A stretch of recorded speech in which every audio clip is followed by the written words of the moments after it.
The 15-year war in Liberia had a devastating effect on practically every Liberian. The country's infrastructure was non-existent, the healthcare system extremely limited and barely survived. Liberia is rebuilding, and one of those areas that needs special attention is public health. With this in mind, Dr. Yede Dennis, a dentist with a thriving practice in the United States, shut down her business and headed to Liberia, where she took on the momentous task of making oral health an important component of healthcare in Liberia. But you got other teeth, so we gotta go take one big picture of your hair to see where all the bad teeth, because we can't just take the front teeth and treat it. Dr. Yede Dennis is all business. This veteran Liberian dentist is on a mission to take modern dentistry to every region in Liberia. How old is he? Dr. Cox spent over 25 years practicing dentistry in the United States.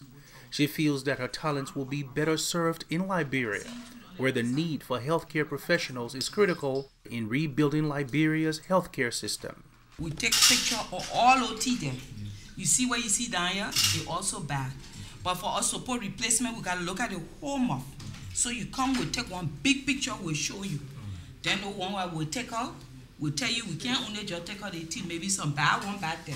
In an effort to get other healthcare professionals involved, Dr. Cox reached out to a group of Liberian dentists practicing in the United States.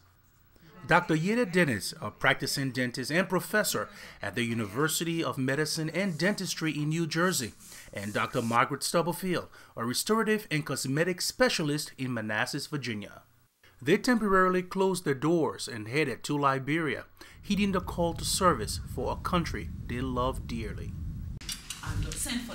With limited resources, the three women headed to the Liberian Government Hospital in Tottenburg, an area in Bumi, about 85 miles outside Monrovia. The news has spread among locals that dentists from America had arrived and free, top-notch service was forthcoming. For most, this will be the first time seeing a dentist. Now, let me show you something. You see that thing here? This here. That's not your tooth? How long has tooth been giving you trouble? No, that was here. 6 years. Is that what? Last year? 6 years. Oh, 6 years? Oh. The team dealt with all kinds of dental issues, from infection of the entire oral cavity to trauma cases requiring surgery. While it was impossible to resolve every case, Dr. Cox referred the extreme ones to JFK, which is equipped to handle more complicated cases. Despite their limitations, the group pressed on.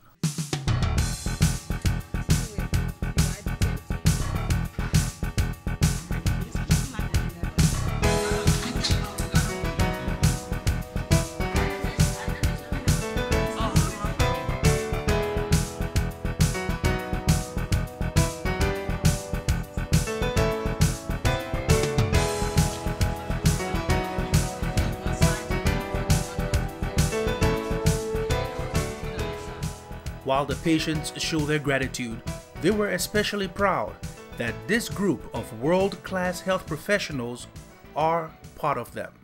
I feel very happy because when I went home yesterday, I told my wife, I said, the team that came, they are all Liberian. I said, because she speaks, I was just our English. So it won't pinch you like that, but you feel the heavy pressure.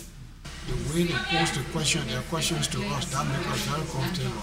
Because some of us that become, we think about the past, the way some doctors talk to us, but the way they talk to us from the beginning, they make us to feel comfortable to explain our problem. This time around to see that Liberians themselves are now coming. I don't know how to be thankful to them. After 3 days, the three dentists headed to Redemption Hospital, a government facility in Nuku Town, just outside of central Monrovia. Again, locals line up for treatment, underscoring the tremendous need for health professionals in Liberia. Dr. Dennis and Dr. Stubblefield are committed in being part of rebuilding Liberia's healthcare system and vow to return regularly with other oral health professionals, hoping to make a difference in Liberia's future.